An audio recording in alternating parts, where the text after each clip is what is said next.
Este episódio foi criado usando inteligência artificial.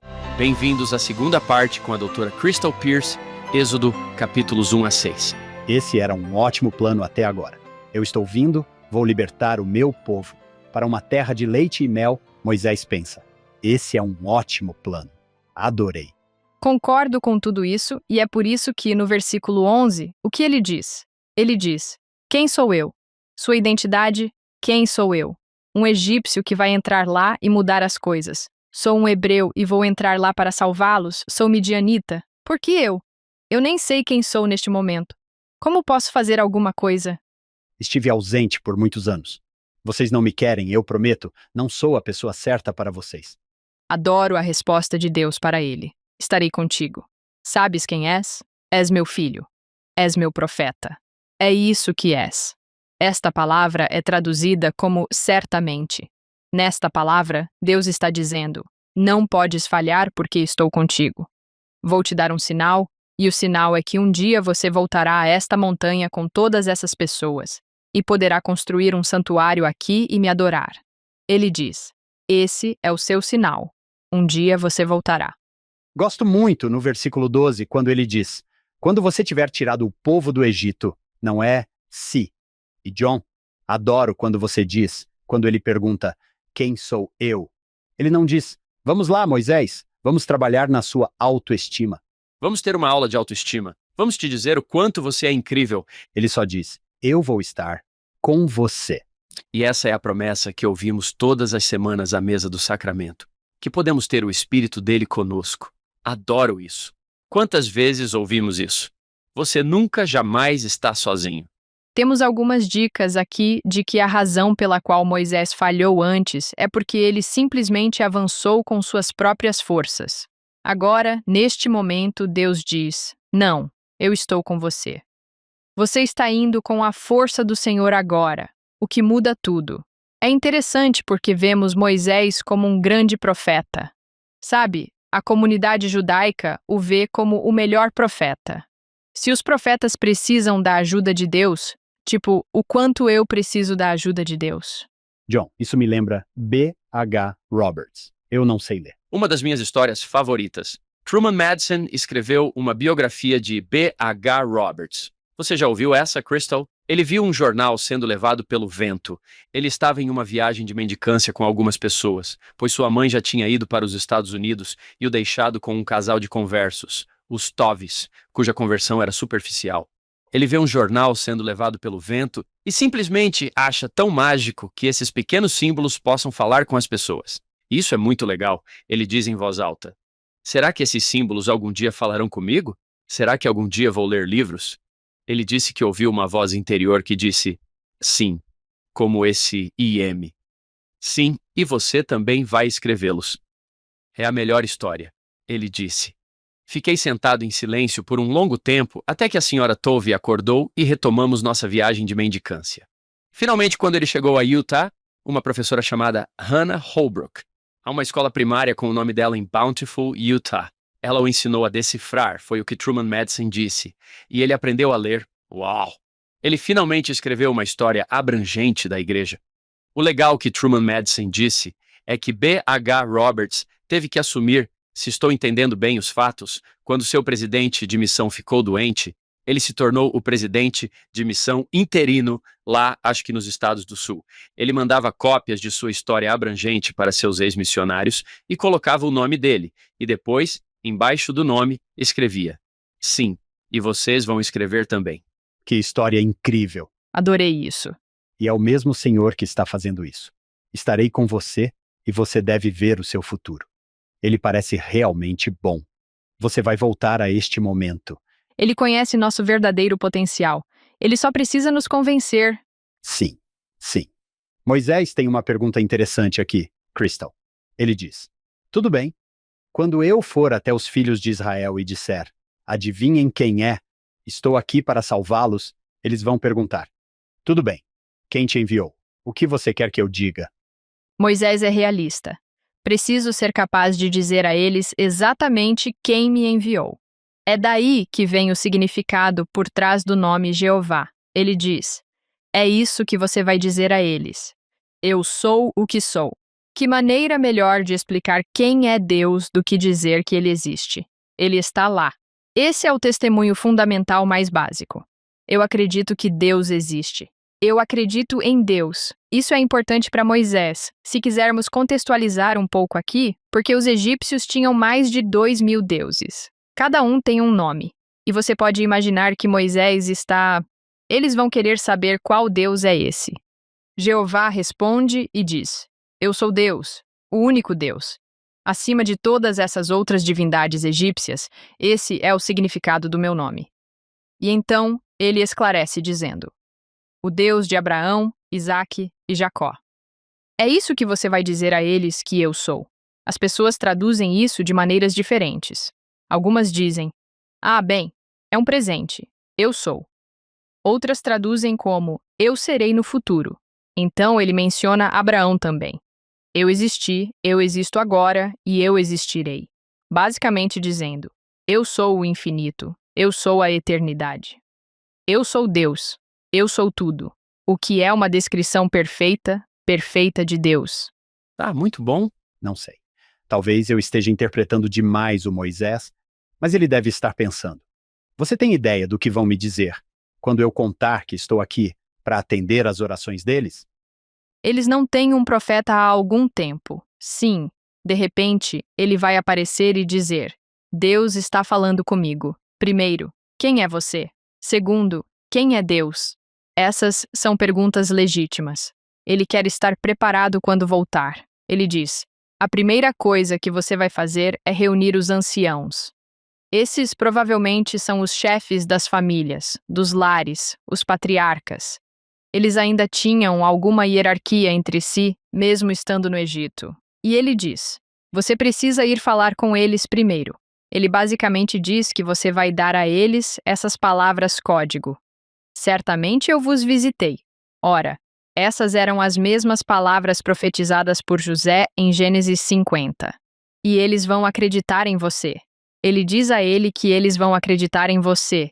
Eles vão ouvir você, e então você irá com eles até o rei e pedirá ao rei algo muito específico. E isso está no versículo 18. Ele diz: Você vai pedir a ele que o deixe ir para adorar o seu Deus. Ele diz: Você vai pedir a eles que o deixem sair para o deserto, para um lugar sagrado, construir um altar, sacrificar um animal e adorar o seu Deus. Um pequeno pedido. Ele ainda não está pedindo que eles partam. Pergunte se podemos adorar. Queremos um fim de semana prolongado. Deixem-nos ir. Vamos ficar fora por 3 dias. E é exatamente assim que o faraó reage quando ouve isso. Sim, ele fica tipo: Você quer folga? Não, sim, isso não vai rolar. Cristal. Aqui eles o chamam de rei do Egito, mas ainda é o faraó. Faraó não significa algo relacionado a uma casa? Faraó em egípcio é Per-Aa, que significa a grande casa. Originalmente referia-se, na verdade, ao palácio, da mesma forma que chamamos de Casa Branca. Todos sabemos o que isso significa. Eles chamavam de grande casa. E então, muito mais tarde, isso se tornou um título real para o rei do Egito. Crystal, eu nunca tinha visto isso. Moisés cita José do Egito. E eu me pergunto será que os anciãos de Israel perguntariam: Como você sabe disso? Talvez sim. Sim, com certeza seria um sinal. Já fazia 40 anos. Talvez alguns deles, se fossem os anciãos, os mais velhos, soubessem quem era Moisés, sua história ou coisas do tipo. Mas talvez outros não soubessem.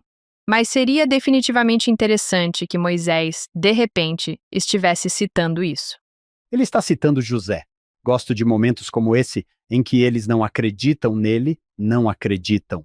Ele diz: Bem, eis o que ele me disse para lhes dizer. Espere, ele disse o quê? Isso é tirado diretamente do Gênesis, mas claro, quem sabe? Ele diz a eles: Reúnam-se com os anciãos, então todos vocês irão até o faraó e pedirão a ele um fim de semana prolongado de 3 dias. Ele vai dizer não.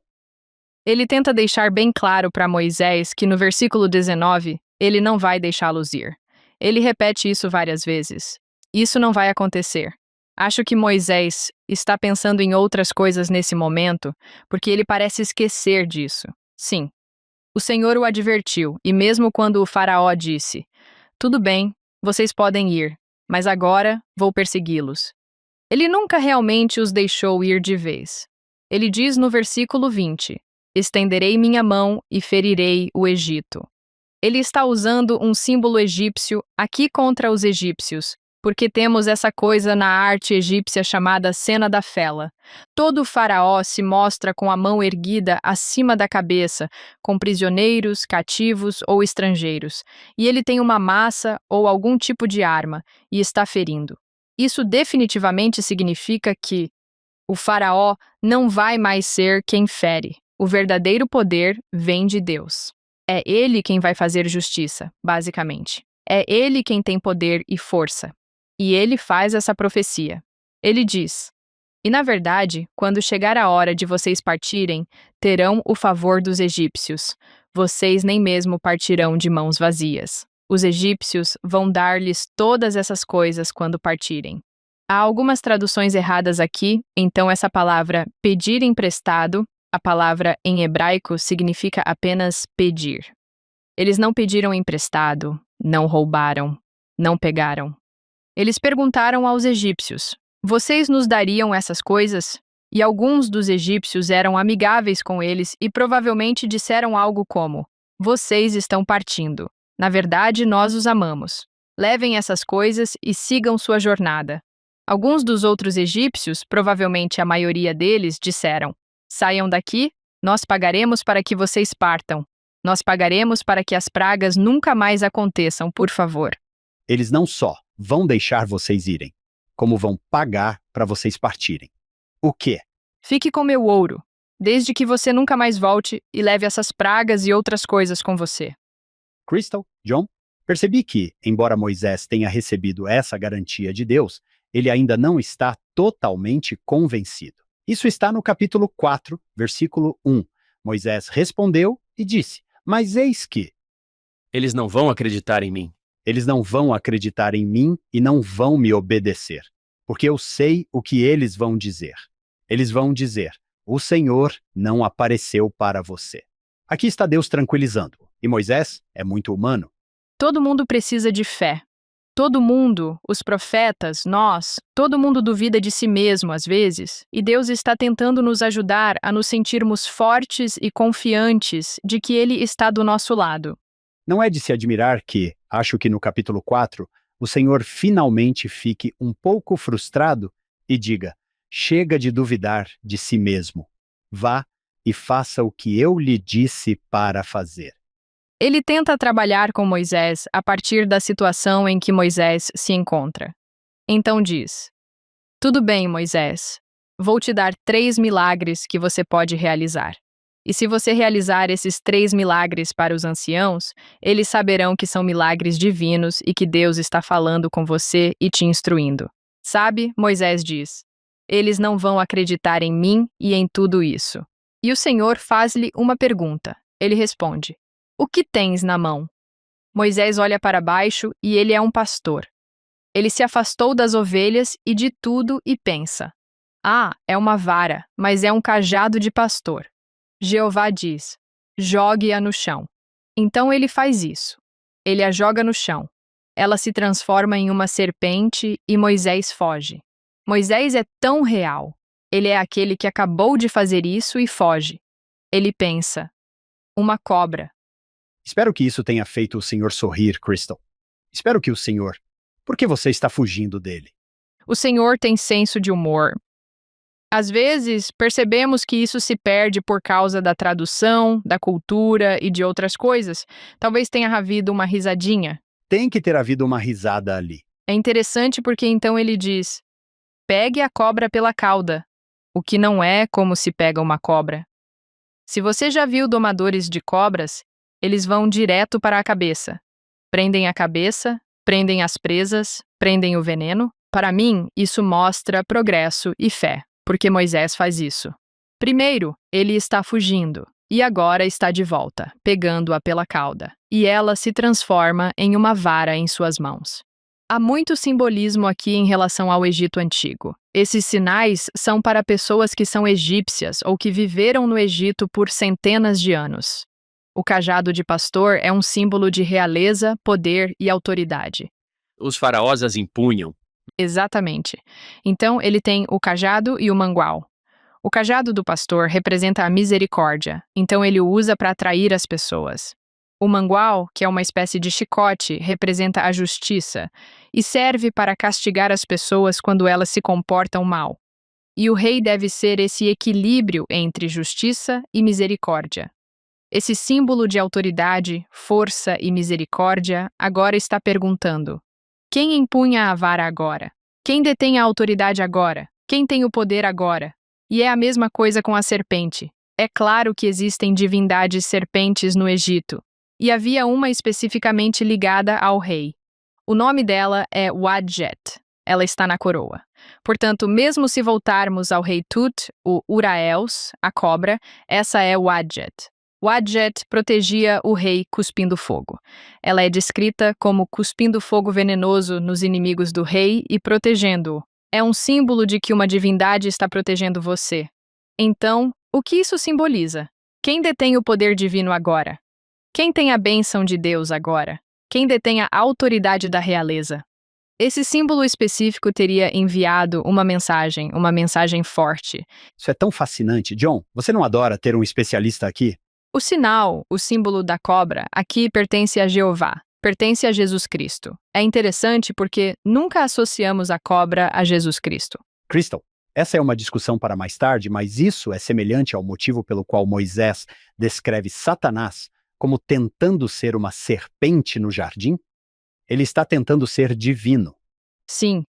E essa palavra para serpente no jardim significa enganar alguém, tentar ser astuto e enganar alguém para fazê-lo acreditar em algo que não é verdade, então faz sentido. É esse tipo de coisa que me deixa animada. Seus mundos estão se unindo aqui. Suas escrituras, sua crença em Deus e seu lado egípcio, seu amor pelo Egito. Todas as minhas coisas favoritas juntas. Foi isso que aconteceu no éter. Quando fizemos o éter de 1 a 5, eu me lembro. Aprendi uma palavra nova hoje. Wadjet. Sim, Wadjet. Da última vez foi Dishret. Agora é Wadjet. Sim. Mana é o quê? Este é Wadjet. Sim. Wadjet. Esses são sinais que não têm o objetivo de gerar fé. São sinais que Jeová está dando a Moisés para que os anciãos de Israel saibam que ele é um profeta, um verdadeiro mensageiro. Moisés antecipa que os anciãos dirão: você não é um profeta de Jeová. Então ele diz: tudo bem, aqui estão algumas coisas que vocês podem usar para mostrar a eles que fui eu quem o chamou. Sim. Sabe, se as cobras representam essa divindade, isso também mostra que Jeová e Moisés têm poder sobre essa deusa egípcia também. É disso que realmente se tratam as pragas. Todos esses deuses egípcios são representados por cada praga. Eles não são nada comparados a Jeová e ao seu poder. A batalha dos deuses. As pragas são contra os deuses do Egito e não são aleatórias. Vamos tentar os sapos. Cada praga representa uma divindade egípcia, e a maioria delas são divindades criadoras. Aqui é o Kermit, a praga. E elas estão por toda parte. Estão no forno, estão na câmara, estão em todo lugar. Sim, você está atolado em sapos. Crystal, qual é o próximo milagre? Qual é o próximo sinal? Ok. Então, o próximo sinal, diz ele, é colocar a mão dentro do manto. E quando ele a retira, vê que está leprosa como a neve.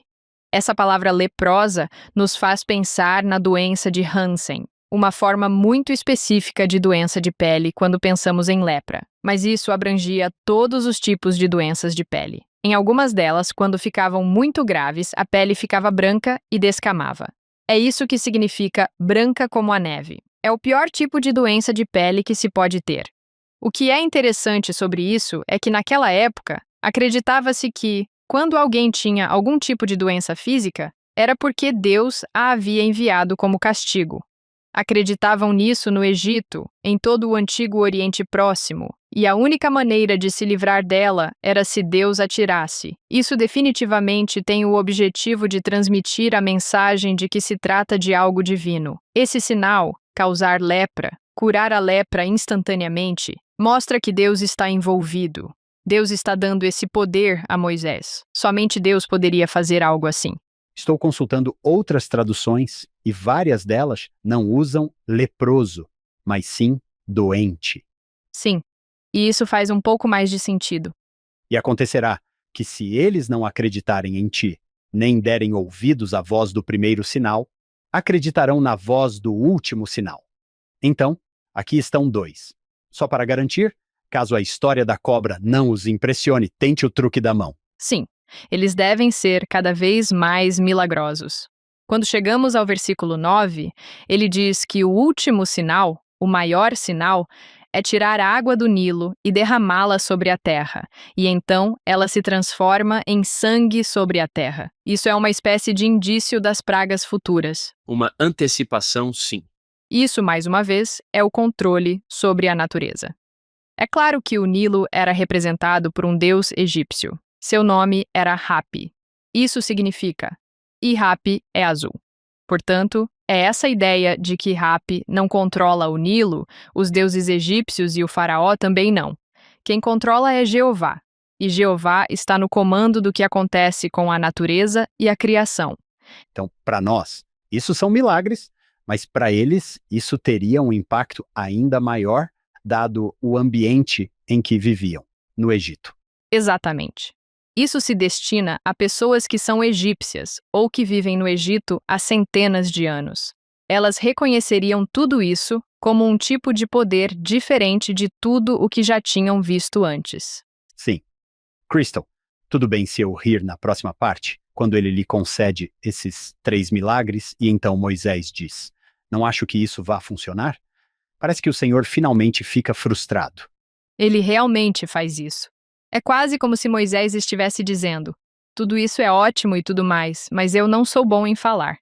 Não importa se eu consigo fazer milagres. Não sou eloquente. Sou lento para falar. Tenho a língua pesada. Na tradução de Joseph Smith, ele nos diz, porque Moisés fica repetindo isso sem parar, que ele coloca lábios gaguejantes. E algumas pessoas acreditam que Moisés tinha um problema real de fala, algum tipo de problema de fala. O que ele está pedindo aqui é, possivelmente, cure meu problema de fala. Cure-me, sarem-me. Você acabou de me dar lepra e me curou. Vamos fazer isso porque não tenho confiança na maneira como falo. Agora, algumas pessoas acham que talvez isso seja mais do tipo: não estou no Egito há 40 anos. Meu egípcio está enferrujado, meu hebraico também está um pouco enferrujado porque acreditamos que os midianitas falavam seu próprio dialeto, sua própria língua semítica. Como vou falar com o faraó em egípcio ou hebraico para os filhos de Israel, que são es? Ele parece não ter nenhuma confiança na sua fala. Adoro que o Senhor simplesmente diga: você vai? Versículo 12. Vá. Ele parece dizer: cansei. Ele diz: quem fez a tua boca? Quem é o Criador? Tu estás falando com o Criador. Eu estarei com a tua boca. Eu te direi o que dizer. Tu não precisas te preocupar com isso. Não te preocupes com isso. Apenas vai e faz. Ouça a versão em inglês contemporâneo. Isso não soa como quase qualquer pessoa que precisa falar? Nunca fui um bom orador. Não era antes de você falar comigo e não sou agora. Nunca consigo pensar no que dizer. Acho que todos nós já nos sentimos assim em algum momento.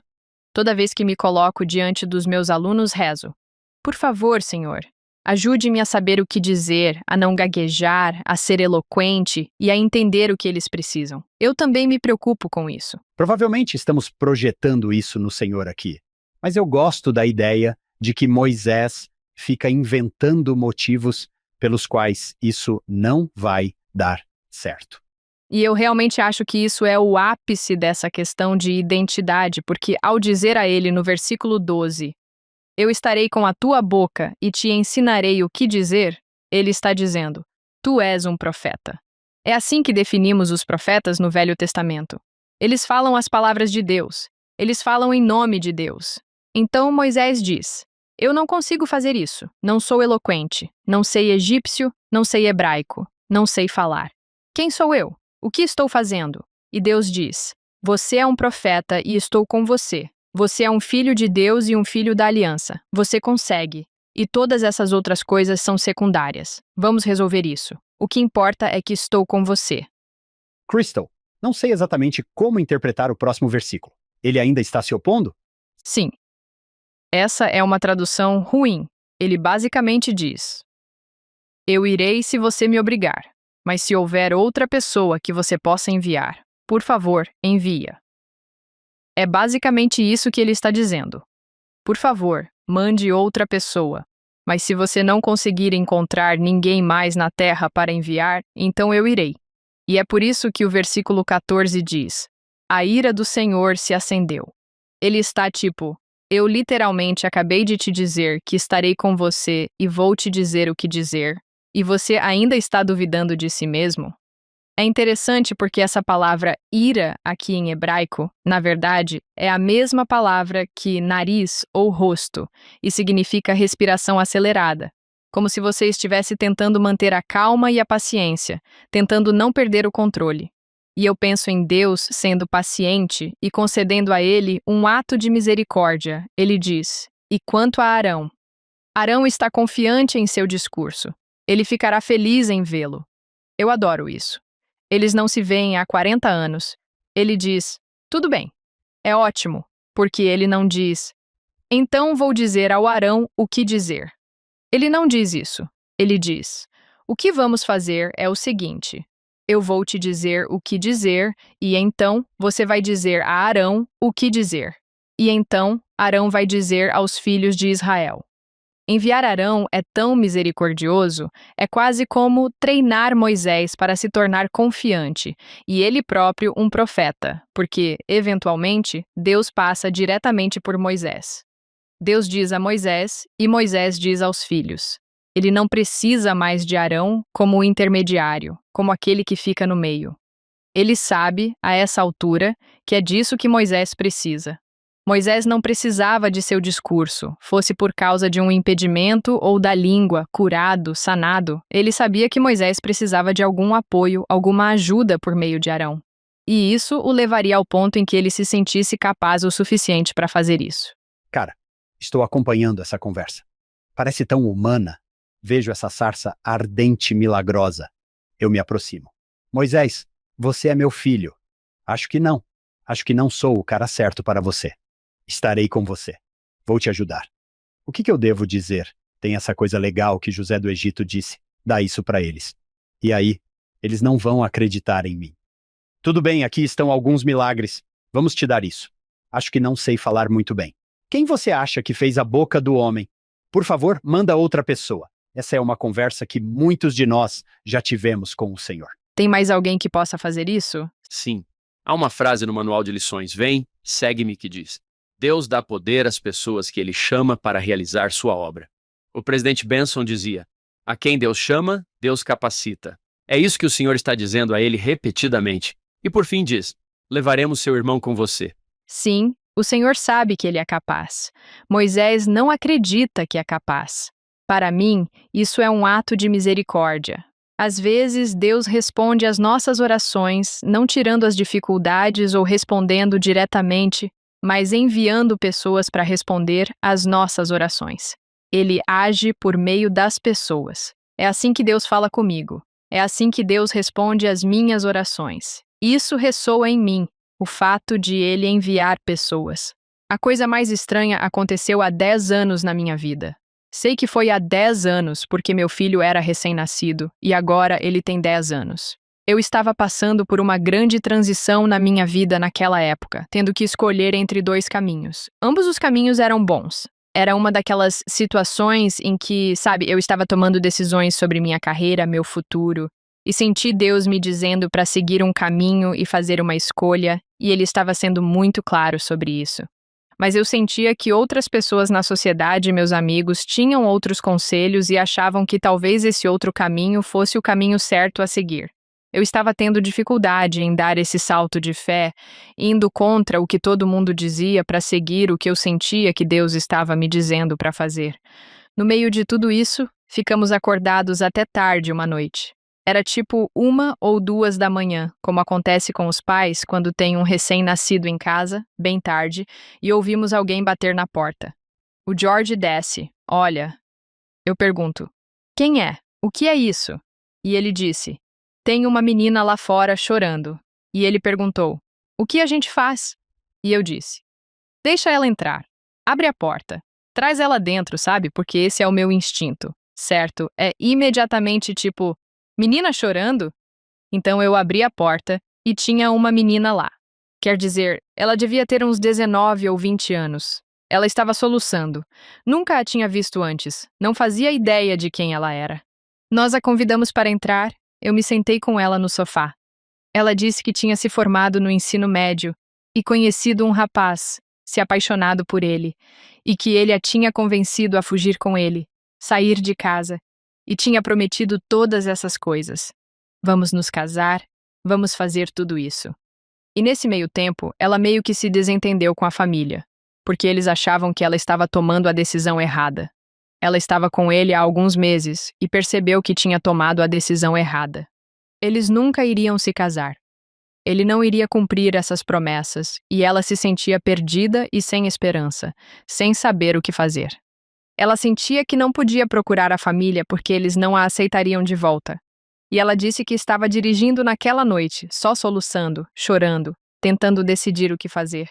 E ouviu uma voz dizer: vá até aquela casa agora mesmo, bata na porta, peça ajuda. E era a nossa casa. Fiquei sentada com ela por um bom tempo, conversando e dizendo: ligue para sua mãe, ligue para seus pais. Você nunca sabe o que pode acontecer se não tentar. E por fim perguntei a ela: você quer uma bênção? E ela disse: sim. Liguei para o George. O George ligou para o bispo. Tenho certeza de que ele ficou tipo: quem? O que está acontecendo? Mas ele veio direto para cá. Eles deram uma bênção a ela. Ela não queria realmente que soubéssemos seu nome ou detalhes sobre ela. Após a bênção, ela olhou para cima e disse: eu sei o que preciso fazer. Vou ligar para minha mãe. E ela já tinha saído pela porta. Obrigada, tchau. Nunca mais a vi. Às vezes, mesmo quando penso nisso, fico pensando: ela era um anjo ou uma pessoa de verdade? Tipo, quem era aquela? A questão é que, mais tarde, quando eu estava pensando nisso, comecei a perceber que ela tinha sido enviada a mim, não necessariamente por causa dela e da situação dela, mas para me mostrar o que é um ato de fé. Se essa jovem de 19 anos, que sentia que não estava cumprindo seus convênios, conseguiu ouvir Deus e imediatamente parar e bater na porta de um estranho às 2 da manhã, eu também poderia dar um ato de fé. Eu poderia ver o que Deus queria para mim e fazer o que Ele disse, fazer o que Ele me mandou fazer, tomar essa decisão e ignorar o que todo mundo estava dizendo. Agora, olhando para trás, vejo que foi a decisão certa e foi incrível. Não sei o que aconteceu com ela, mas sei o que aconteceu comigo. Esse é um desses exemplos para mim, assim como Moisés e Arão, em que Deus enviou alguém porque eu não tinha confiança para tomar aquela decisão, para dar aquele salto. Mas aquela garota que surgiu do nada e desapareceu me ensinou isso. Isso mudou tudo para mim. Isso acabou de me lembrar disso. Uau! O presidente Kimball diria que Deus realmente nos vê e cuida de nós, mas geralmente é por meio de outra pessoa que ele atende às nossas necessidades. E essa é uma história legal, Crystal. Eu sei, pensei. Se ela consegue, eu também consigo. Deus sabe quem você é. Crystal, isso é tão legal. Sim. Ele vinha me enviando essa mensagem, e isso acontece comigo com tanta frequência. Ele me diz o que fazer, e eu duvido de mim mesma. Não tenho certeza. E então aparece outra pessoa e deixa bem claro o que eu devo fazer. Nos nossos dias, poderíamos comparar isso a um companheiro de missão. Eu não consigo fazer isso. Bem, é por isso que vou te dar um companheiro. Sim, e esse é o Aaron. Você pensa, o Aaron fala, tudo bem? Vocês dois formam uma dupla. Acho que todo pai já chegou a esse ponto em que o Senhor chega, que é, tudo bem. o que você precisa para seguir em frente. Se você está com tanto medo, aqui, vou te passar para o Aaron. Ele vai te ajudar a dar o primeiro passo. Vamos lá, vamos seguir em frente. E isso dá a Moisés confiança suficiente para partir, porque ele volta direto para Jetro e diz: preciso voltar para meus irmãos. Ele usa o termo irmãos de novo. Ele está voltando a isso.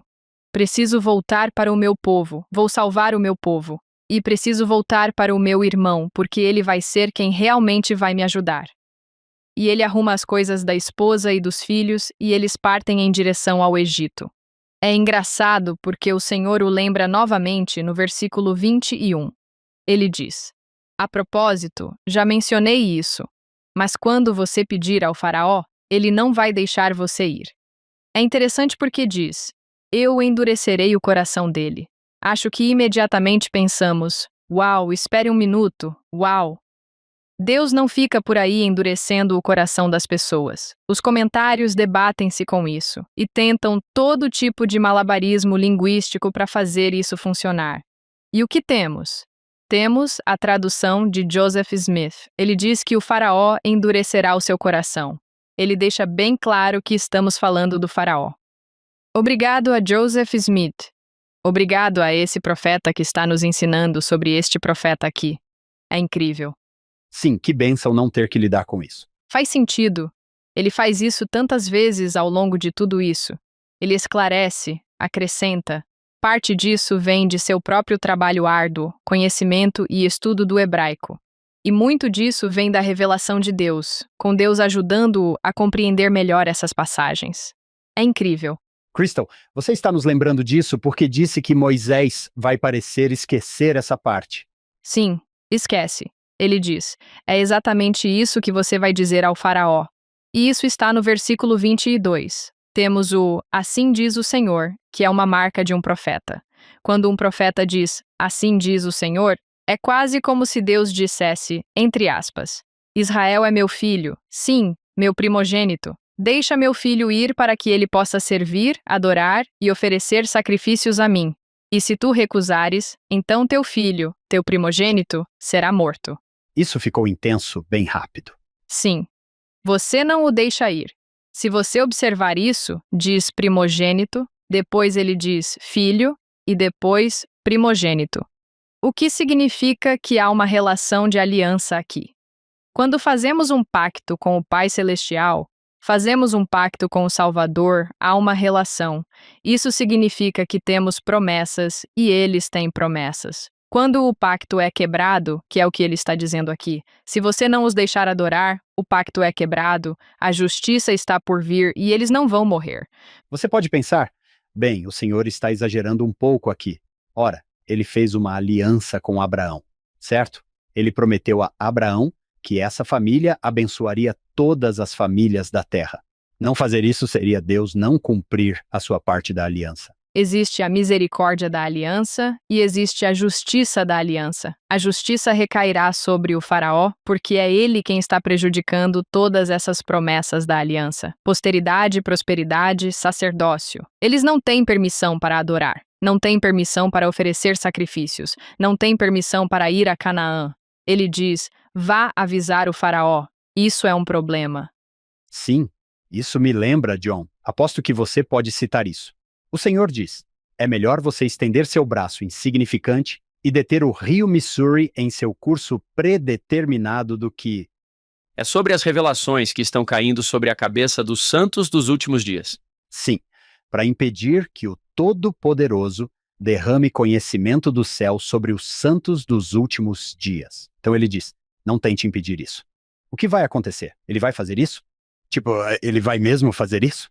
Ok. Você quer que eu vá falar com o faraó? Tipo, tudo bem. E é interessante porque, este é um momento pesado. Ele diz, é isso que você vai dizer. E de repente, chegamos ao versículo 24, onde diz, Moisés estava viajando. O Senhor o encontrou e procurou matá-lo. E você pensa, não espere. O quê? Não pensamos no Senhor endurecendo corações ou matando pessoas. Não costumamos pensar nisso dessa forma. A tradução de Joseph Smith deixa isso claro. Diz que a mão dele estava prestes a cair sobre ele para matá-lo, mas nos dá uma razão. Então, na tradução de Joseph Smith, diz que foi porque ele não havia circuncidado seu filho. Devemos relacionar essa situação exatamente com o que Jeová acabou de dizer. Laços de aliança, guardar os mandamentos e, claro, sob a aliança de Abraão, a circuncisão era um sinal da aliança. Moisés, por alguma razão, não havia circuncidado seu filho. Ele havia quebrado o laço da aliança. Vemos que, na verdade, é isso que essa palavra, a palavra matar aqui, significa. Em hebraico, ela geralmente significa uma quebra de aliança ou um pecado. Então, ele está basicamente dizendo: Moisés, como podemos esperar que você vá falar sobre a aliança e diga que a justiça está chegando quando você não cumpriu sua aliança? Você precisa cuidar de si mesmo primeiro, antes de começar a ajudar outras pessoas. Você precisa viver a aliança antes de poder ensiná-la? Exatamente. É muito difícil explicar isso dessa forma. Mas é interessante porque essa ideia de circuncisão está relacionada à a palavra hebraica para fazer uma aliança. A palavra significa cortar uma aliança. Formalmente é gravar na pedra. É formal, vinculativo, legal, gravado na pedra. É por isso que vemos que cada símbolo da aliança tem algo a ver com cortar ou sangrar, corte ou sangue. Até mesmo a palavra matar é outra palavra relacionada a cortar. Se você não cumprisse suas alianças, seria circuncidado. Se não cumprisse, seria cortado. Há todo esse simbolismo aqui. É por isso que temos o sacrifício de animais. É por isso que temos a circuncisão. É por isso que, quando algumas pessoas cumprem ou realizam uma aliança, veremos isso no Velho Testamento, elas cortam o cabelo. Há todos os tipos de corte. É por isso que temos a Páscoa com o sangue. Mesmo quando Jesus diz que a lei do sacrifício de animais está cumprida, ele diz que há uma nova lei de sacrifício. Ainda é um corte. Pense em um coração quebrantado e um espírito contrito. Ainda é um coração cortado e um espírito cortado. Isso ainda continua, então há muito simbolismo aqui. Ele diz: se você fizer essa aliança, mas não a cumprir, haverá justiça. Haverá um corte. Haverá justiça aqui. É claro que tudo isso está coberto pela expiação de Jesus Cristo. Tudo isso. Embora os cortes, o sangue, o sacrifício, tudo fosse destinado a apontar para ele. Sempre. Seu sacrifício, seu corte sendo cortado, seu sangramento por todos os poros, ele na cruz, todas essas coisas cobriram todos esses outros cortes, todas essas outras coisas. É lindo como tudo se encaixa assim. Eles provavelmente aprenderam isso com Jetro, você acha? Sim? E ele não estava vivendo isso. Sim. Por alguma razão, ele não o fez, e não sabemos bem por quê. Ele não circuncidou um de seus filhos. Existem diferentes teorias, como a de que ele estava preocupado com outras coisas, como falar com Deus na sarça ardente, viajar para o Egito e tornar-se profeta, de modo que meio que se esqueceu dos convênios mais básicos que já havia feito. Às vezes nos distraímos, ficamos preocupados e esquecemos nossos convênios fundamentais mais básicos, sabe, aqueles que fizemos, os mandamentos e coisas assim. Uau! Não sei se vou ensinar essa parte para as crianças de 12 e 13 anos quando chegar lá. Espero que seja o outro professor naquela semana na aula de doutrina do Evangelho. Não estamos mais sob a lei da circuncisão.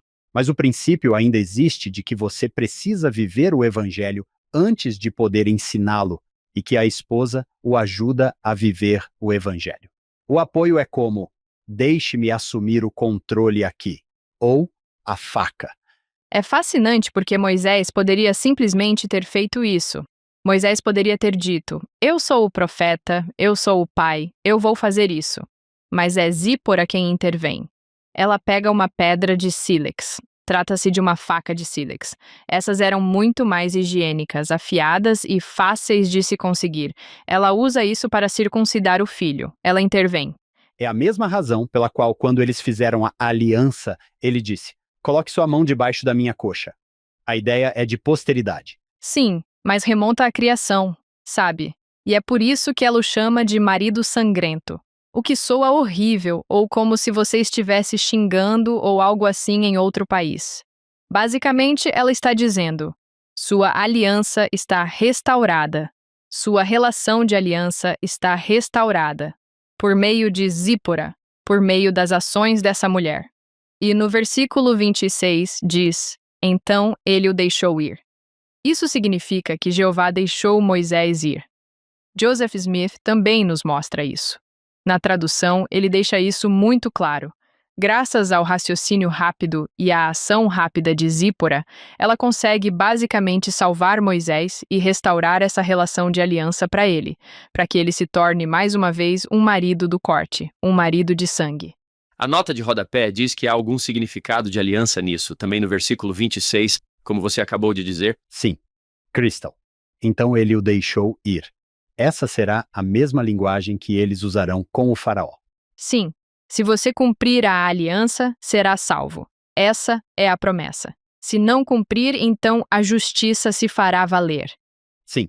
A lição aqui é: viva isso em particular e você será poupado. Ok.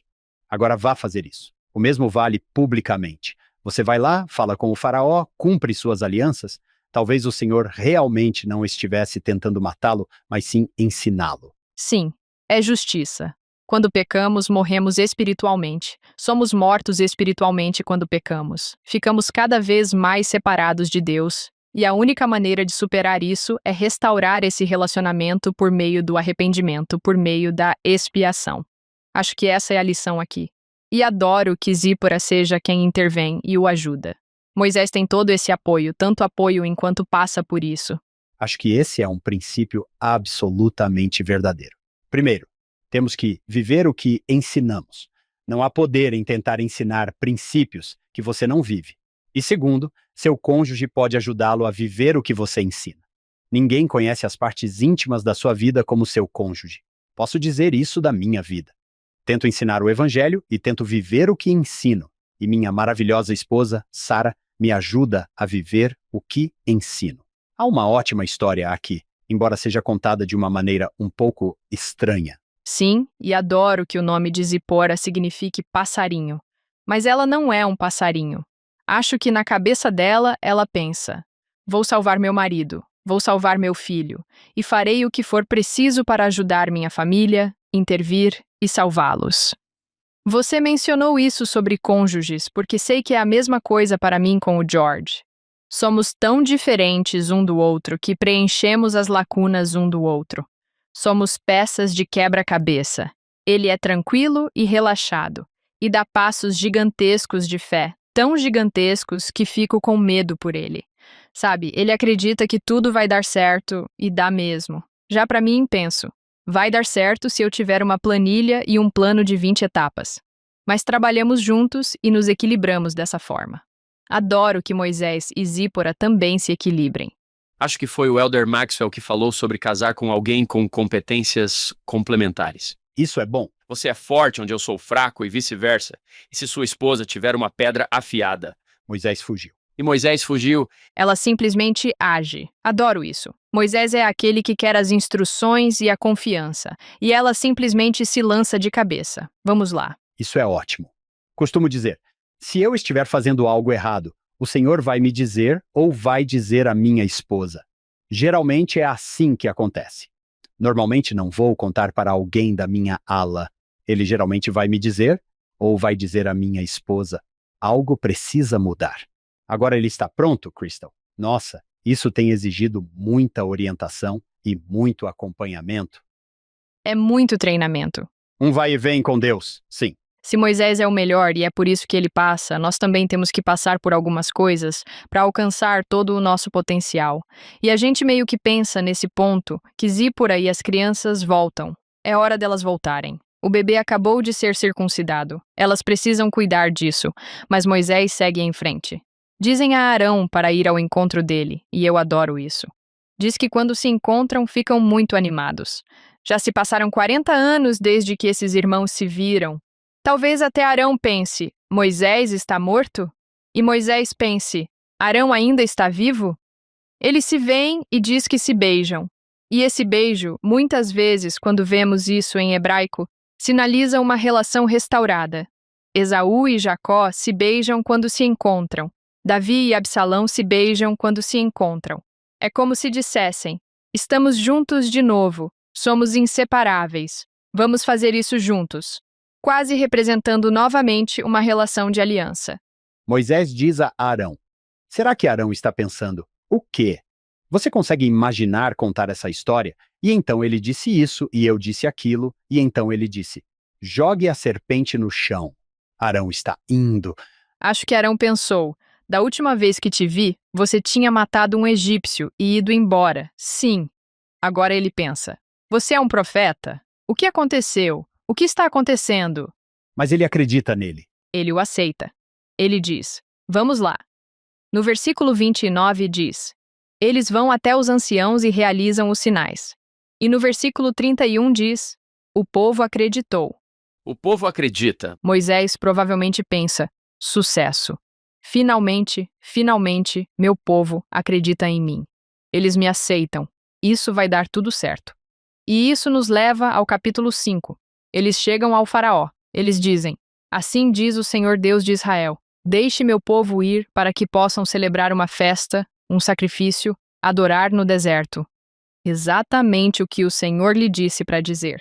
E a resposta do faraó: quem? Quem é Jeová? Você acabou de dizer Jeová. Quem? Por que eu deveria obedecê-lo? Eu não sei quem é Jeová. E você pode imaginar Moisés pensando: oh não. Sim. Mas para o faraó é uma pergunta legítima. Ele pensa: conheço 2.000 deuses egípcios e acabei de passar por todos eles. Não reconheço esse nome, Jeová. Quem é esse? Mas o faraó acabará se arrependendo de ter perguntado isso, porque Jeová responde: você quer saber quem eu sou? Vou te mostrar exatamente quem eu sou. Eles tentam explicar a ele. Ele é o Deus dos hebreus. Ele se encontrou conosco. Ele diz: acabei de dizer a vocês que ele é o Deus de Israel. Ele é o Deus dos hebreus. Por favor, deixem-nos ir. Precisamos cumprir nossas obrigações da aliança por meio da adoração e do sacrifício, ou a justiça está chegando. Ele adverte o faraó: a justiça está chegando porque se você nos impedir de fazer essas coisas, pestilência, a espada e todo tipo de coisa podem acontecer, o que o faraó deveria entender, pois eles também acreditavam que se não mantivessem seus deuses satisfeitos, eles enviariam guerras, doenças e todo tipo de coisa. Mas o faraó continua dizendo: não sei de quem vocês estão falando. Quem é esse? Porque os egípcios também acreditavam que o faraó era parcialmente divino. O faraó provavelmente está pensando: não, eu sou um deus. Normalmente, ao longo da história egípcia, o faraó representava o deus Horus na terra, e depois que o faraó morria, ele era deificado, tornando-se totalmente divino. Eles construíam templos para esses reis, para esses faraós, e entravam neles para adorá-los.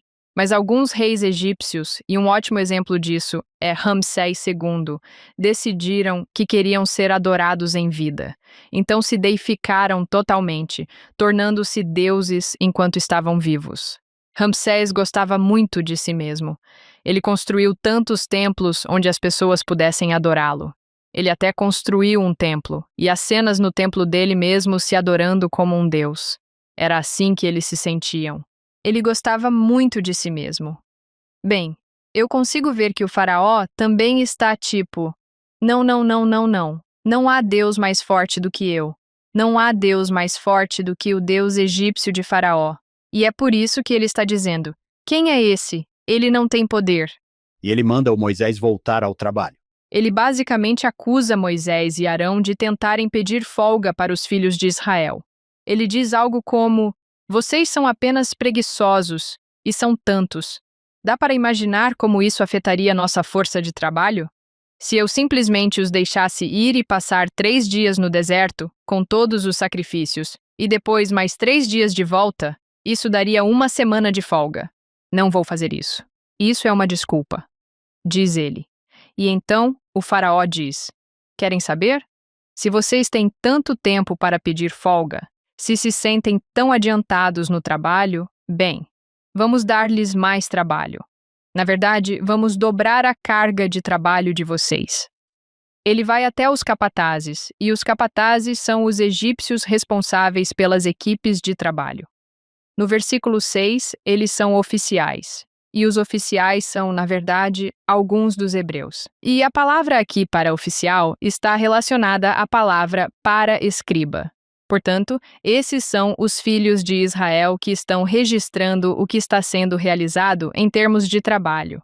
Eles estão registrando quantos tijolos são feitos, quantos dias, e ele diz: tudo bem, então vamos simplesmente dizer aos oficiais e aos capatazes que eles não receberão mais entregas de palha.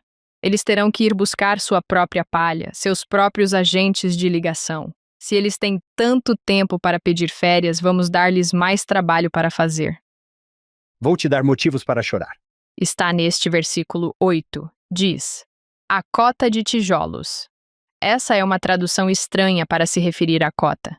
Ele diz que a cota não vai mudar, mesmo que agora vocês tenham que ir buscar toda a palha por conta própria. O que significa ir aos campos, cortar a palha, picá-la, levá-la de volta para o local de fabricação de tijolos e, então, iniciar o processo de fabricação. Isso dobra o tempo de trabalho, mas ele diz que vocês devem produzir a mesma quantidade. E então, no versículo 9, ele diz: talvez assim eles não deem ouvidos às palavras vãs de Moisés e Arão. Talvez eles não acreditem mais em Moisés e Arão se tornarmos a vida deles ainda pior. Eles vão achar que Moisés é um mentiroso e um impostor, porque Deus mandou que ele fizesse isso e ele não teve sucesso. Então, como Moisés poderia não ser um mentiroso? Portanto, ele está definitivamente tentando semear discórdia entre o povo, com certeza. Moisés é um pouco como Nefe. Ok, isso não deu certo. Não saiu como planejado. Pobre Moisés. Não sei. O coitado, ele tem seus altos e baixos, e mesmo que Deus tenha dito a ele que isso não ia dar certo. O faraó nunca vai deixar vocês irem. Moisés parece ter esquecido isso completamente. Então, o faraó acaba fazendo isso. Ele diz ao povo no versículo 10. É interessante. Então, os capatazes e os oficiais dizem: assim diz o faraó. Isso é zombar de Moisés. Assim diz nosso Deus, o faraó.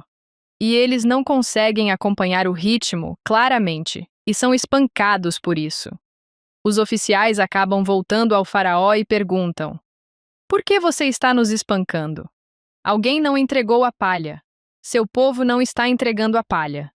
E o faraó responde: na verdade, alguém veio aqui e perguntou se vocês poderiam ter um tempo livre para ir fazer esses sacrifícios. E já que vocês têm todo esse tempo extra, vamos dar a vocês trabalho extra. Então eles percebem: foram Moisés e Arão que vieram. E o que eles fazem? Eles vão confrontá-los. Versículo 20. Eles vão confrontar Arão e Moisés. Estão irritados. Estão realmente irritados. Dizem: que o Senhor olhe para vocês e julgue, como se estivessem invocando um julgamento sobre eles. Essa palavra savur significa fedor. Eles dizem: vocês nos tornaram fedorentos aos olhos do faraó. Somos o pior cheiro que eles já sentiram. E dá para imaginar Moisés provavelmente pensando: espere aí, o Senhor não me disse que, quando partíssemos, os egípcios teriam boa vontade e nos dariam coisas? Ora, isso aqui é o oposto.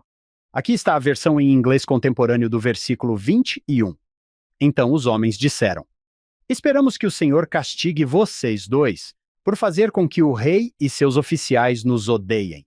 Agora eles têm até uma desculpa para nos matar. Muito obrigado. Obrigado pela ajuda. Nossa, isso saiu pela culatra. Agora, tudo está pior. Ainda pior do que estava. E isso é como em 22 e 23. Moisés voltou ao Senhor e disse: por que trataste tão mal este povo? Por que me enviaste? Desde que vim ao faraó para falar em teu nome, ele tem feito mal a este povo. Nem sequer libertaste o teu povo. Moisés eu te disse que não ia dar certo. Sim, ele diz: as coisas estão muito piores do que nunca. Essa palavra mal, aqui às vezes é traduzida como quebrar. É quase como se Moisés estivesse acusando Jeová de quebrar a aliança, de não cumprir a aliança. Você não está cumprindo sua parte aqui. Você prometeu todas essas coisas diferentes. Não há cumprimento. As coisas estão ainda piores do que antes. Quantas vezes já nos sentimos assim? Parece que Deus espera até o último minuto. O Senhor já havia dito a ele várias vezes que isso iria acontecer. É a mesma coisa para nós. Deus diz: quero que você faça isso. E você responde: tudo bem, acho que consigo. E ele diz: vai ser muito difícil e terrível. Você pode falhar 4 vezes ao longo do caminho. Ok, entendi. E então, na primeira vez que você falha, bem, o que aconteceu? Você me prometeu que isso daria certo. Acho que fazemos a mesma coisa. Às vezes esquecemos. Você não acha que todos que estão ouvindo provavelmente conseguem identificar um momento na vida em que disseram: fiz o que você disse, minha vida piorou? Sim, com certeza. E às vezes, repetidamente. E isso meio que faz você se perguntar: será que eu vi direito? Estou fazendo o que devo? E acho que é Satanás se infiltrando, fazendo você duvidar de si mesmo, fazendo você duvidar do que está ouvindo. Acho que é por isso que nas Escrituras diz: lembre-se, lembre-se, lembre-se, lembre-se, lembre-se, porque precisamos lembrar que ele nos avisa que vai ser difícil. Você vai falhar. Tudo bem, continue em frente. Acho que todos nós podemos nos identificar com aqueles momentos de Êxodo 5, 20 e 3 e perceber que o Senhor não fica bravo com ele. Ele parece bem paciente com ele. Sim, o Senhor pensa: chegou a hora. É hora do faraó aprender de verdade quem é Jeová. E é interessante porque ele diz: é um pouco difícil com a tradução aqui, mas a primeira mão forte vem de Jeová. Ele verá que é aquele castigo novamente. O castigo virá de Jeová. A segunda mão forte é essa ideia. Ele diz que o faraó vai querer tanto que você vá embora que vai empurrá-lo para fora com uma mão forte. É assim que isso realmente vai funcionar. E é isso que ele está tentando dizer a Moisés que vai acontecer. E ele diz: eu sou Jeová. Adoro isso. Ele fica dizendo a ele: é isso que eu sou, é isso que eu faço. Vou citar um versículo confuso no versículo 3. Ele diz: Abraão, Isaque, Jacó, eles não me conheciam como Jeová. Mais uma vez, os comentários enlouquecem com isso, porque o nome Jeová aparece 2 vezes em Gênesis. As pessoas ficam tentando, o que é isso? Claro que eles conheciam o nome, ou não conheciam o nome. Eles o conheciam como por esse título, mas não pelo nome. Eles conheciam o nome, mas não sabiam o que significava. Mais uma vez, se voltarmos à tradução de Joseph Smith, isso fica esclarecido. É uma espécie de pergunta retórica. Na verdade, diz: eles não me conheciam por esse nome? E meu nome não lhes era conhecido, na nota de rodapé. Sim, exatamente. Termina com o ponto de interrogação.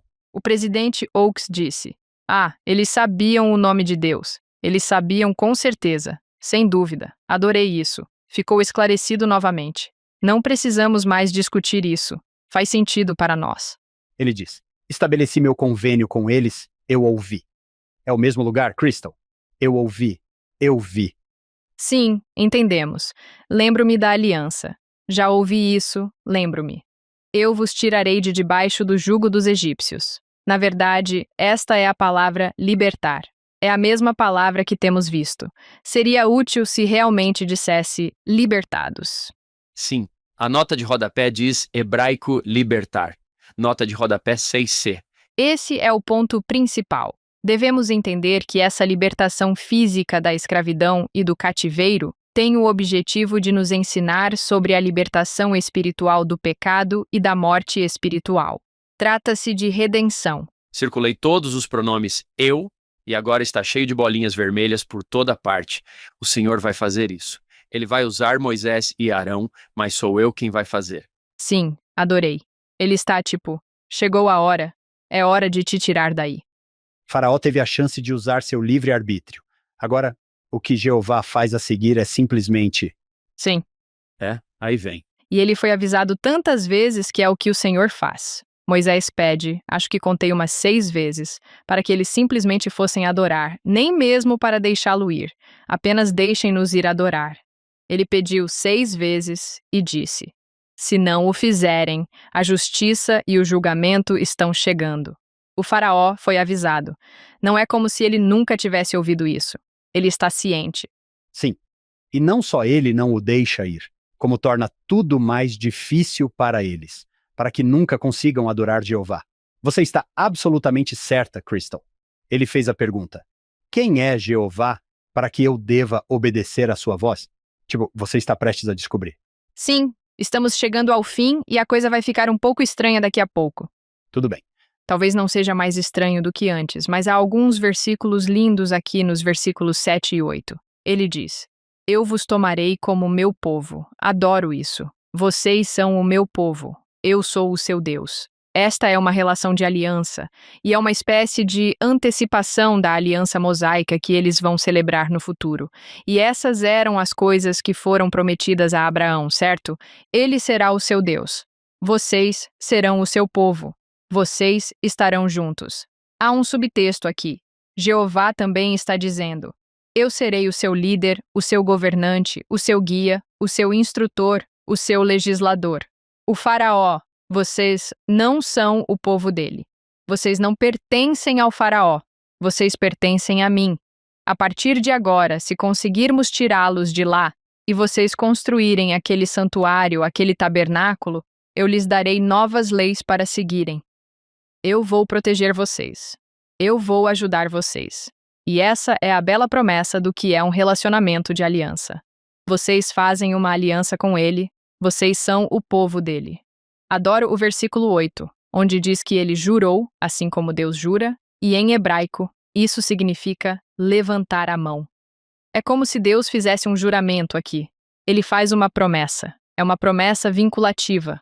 Fiz essa promessa a Abraão, Isaque e Jacó, e ela é a vossa herança. Então, Joseph Smith nos diz aqui no final, não é eu sou o Senhor, mas eu, o Senhor, farei isso. Eu prometo. Quando o Senhor diz que vai fazer algo, ele faz. Esses versículos são lindos. Quando chegamos ao versículo 9, é tão triste porque ele se dirige aos filhos de Israel. Eles não ouviram por causa da angústia do espírito e da escravidão cruel. Eles perderam a esperança. Eu nem acho que eles olhem para Moisés e digam, não acreditamos em você. Acho que eles desistiram. Eles não têm certeza de que algo de bom vai acontecer. Angústia de espírito. Sim, e em hebraico significa literalmente falta de ar. Eles não conseguem respirar. Estão sendo esmagados pelo fardo de tal forma que mal conseguem respirar. Quase como se estivessem à beira da morte. Por isso, às vezes faz sentido quando vemos isso em suas reações. Também chegamos a momentos em nossa vida em que sentimos que não conseguimos respirar e que nada pode nos tirar dessa situação. Nada pode nos libertar e nos ajudar. Esse é o momento em que as coisas mudam. Eles estão realmente no seu ponto mais baixo nesse momento. A partir daí, tudo só pode melhorar. Penso no poder capacitador da expiação de que o Elder Bednar falou. Nós nos concentramos tanto na redenção, mas o poder capacitador nos dá a força de Deus para talvez não conseguirmos nos livrar dessas coisas, mas para sobreviver a elas. Esmagado não é o mesmo que contrito? Significa esmagado, como cerâmica, que foi pisoteada e transformada em pó. O coração quebrantado é um coração despedaçado, e o espírito contrito aparece nos Salmos. Assim, podemos realmente examinar o hebraico e aprender mais sobre o livro de Mórmon. O espírito esmagado significa esmagado até virar pó, e basicamente significa que não há como pegar aquilo que foi quebrado e esmagado e recompor. Não há como qualquer ser humano pegar nessas coisas e recompô-las. Então, o que fazemos? Entregamos a Ele. Entregamos ao Salvador. Esse é o sacrifício. Entregamos a Ele e dizemos, recomponha-me, por favor. Reconstrua-me para que eu seja mais forte do que era antes. Aqui estão todas as minhas partes quebradas. Ajude-me a voltar. Você está em um ponto em que ele é o único que pode fazer isso. Tenho certeza de que vocês dois se lembram de outubro de 2013, do discurso do Elder Holland intitulado Como um Vaso Quebrado. O Elder Holland diz que o apóstolo Pedro escreveu que os discípulos de Jesus Cristo devem ter compaixão uns pelos outros.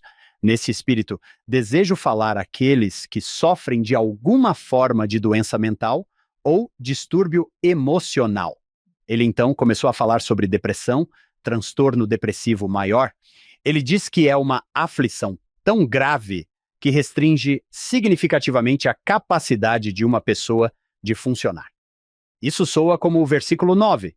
Ele diz: essa noite escura da mente e do espírito é mais do que apenas desânimo.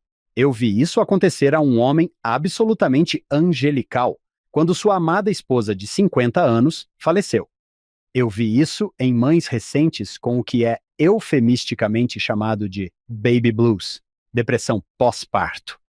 Eu vi isso atingir estudantes ansiosos, veteranos militares e avós preocupados com o bem-estar de seus filhos adultos, diz ele. Já vi isso em pais jovens tentando sustentar suas famílias. Nesse sentido, uma vez eu a vi de forma assustadora em mim mesmo. Em um momento de nossa vida de casados, quando os temores financeiros se chocaram com uma fadiga avassaladora, sofri um golpe psíquico tão inesperado quanto real. Com a graça de Deus e o amor da minha família, continuei a funcionar e mesmo depois de todos esses anos, continuo a sentir uma profunda compaixão por outras pessoas mais cronicamente ou profundamente afligidas por tal melancolia do que eu. Então ele concluiu: seja qual for a sua luta, meus irmãos e irmãs, mental, emocional, física ou de qualquer outra natureza, não votem contra a preciosidade da vida ao pôr-lhe fim. Confiem em Deus, agarrem-se ao seu amor. Saibam que um dia o amanhecer surgirá resplandecente e todas as sombras da mortalidade fugirão. Embora possamos sentir que somos como um vaso quebrado, como diz o salmista, devemos lembrar que esse vaso está nas mãos do divino oleiro. Moisés também perdeu um pouco da esperança aqui. Vemos isso nos versículos seguintes. Ele diz: eles não me ouvirão, porque o faraó ouviria.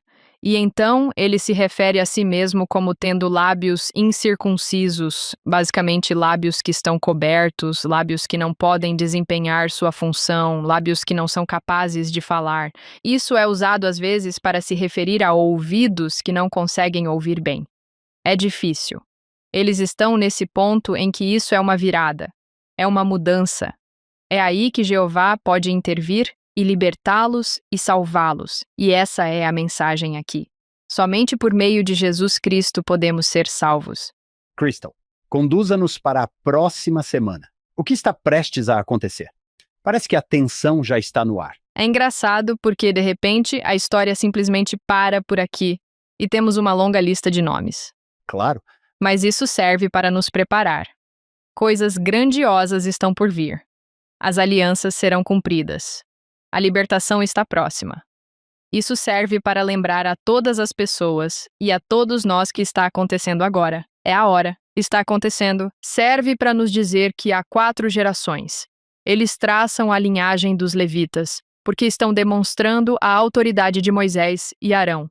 Estão estabelecendo o sacerdócio levítico aqui. Esse é, de certa forma, o propósito de tudo isso. Então, os últimos 3 versículos são como: ok, agora de volta à história. Aqui está a história. É apenas um momento de suspense. Os filhos de Israel estão no seu ponto mais baixo. Moisés está, de certa forma, no seu ponto mais baixo. O que vai acontecer a seguir? Sabemos que a libertação está chegando, as promessas da aliança estão chegando, e tudo muda nos próximos capítulos. Temos pessoas que sentem essa angústia de espírito e essa escravidão cruel. Então, se temos alguém ouvindo, o que devemos dizer a elas? Está chegando. Na próxima semana, no Follow Hime. Fiquem ligados. Há uma esperança sorrindo radiantemente diante de nós e sabemos que a libertação está próxima. Mas, cara, às vezes o Senhor espera até o último minuto. Se voltarmos aos nossos 4 temas, todos eles podem ser relacionados a essa ideia de esperança. Esperança para o futuro. Nosso primeiro tema foi: quem é Jeová? O que ele faz? Com o que ele se importa? Bem, claramente nos foi dito que ele se importa conosco. Ele nos ama. Ele vê você. Ele conhece você. Ele ouve você. Ele opera em um tempo diferente do nosso. Quero dizer, Passamos por 6 capítulos de posteridade e opressão. Essas também são nossas vidas. O segundo tema foram as alianças. Ele cumpre as alianças? Com certeza. Vemos isso 100%. E uma grande parte disso é: não desista da esperança. Não desista. Está chegando. Essas promessas, essas bênçãos estão chegando. Só que pode demorar um pouco. E então temos a libertação da escravidão. Isso é perfeito. Você será libertado algum dia. A redenção está chegando. E aquele último sobre identidade. Vimos Moisés lutar com todas essas coisas. E se a única coisa que você levar desses capítulos é que você é um filho de Deus, você é um filho da aliança e você é um discípulo de Jesus Cristo, essa é a base de tudo que pode nos manter seguindo em frente e continuando a tentar. Sim, adorei. Espero que todos que estejam lendo os capítulos 1 a 6 do Êxodo continuem virando as páginas. Sim, Espere aí, o Mar Vermelho se abre. sim, o Êxodo é a história da nossa vida e estamos tentando chegar à Terra Prometida. Estamos tentando voltar para casa, para o Pai Celestial e Jesus Cristo. O Êxodo nos ensina que teremos altos e baixos, mas vamos conseguir. E ele envia profetas que não acreditam que possam ser profetas. Sim, ele está enviando ajuda. Ele manda ajuda. Adorei isso. Crystal, muito obrigado pelo seu tempo hoje. Só para que todos que estão ouvindo saibam, eu converso com a Crystal pessoalmente no corredor e ela é tão boa quanto vocês imaginam. Ah, que gentileza. Obrigada. Bem, com isso, queremos agradecer a doutora Crystal Pierce por se juntar a nós novamente no Follow Him. Queremos agradecer a nossa produtora executiva, Shannon Sorensen, e aos nossos patrocinadores, David e Verla Sorensen. Em cada episódio, lembramos do nosso fundador, Steve Sorensen. Esperamos que você se junte a nós na próxima semana, pois sabemos que a libertação está próxima no Follow Him.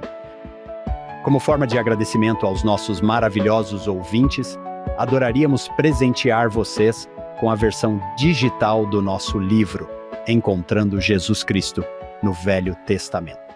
Ele oferece reflexões curtas e significativas extraídas de nossos episódios anteriores sobre o Velho Testamento.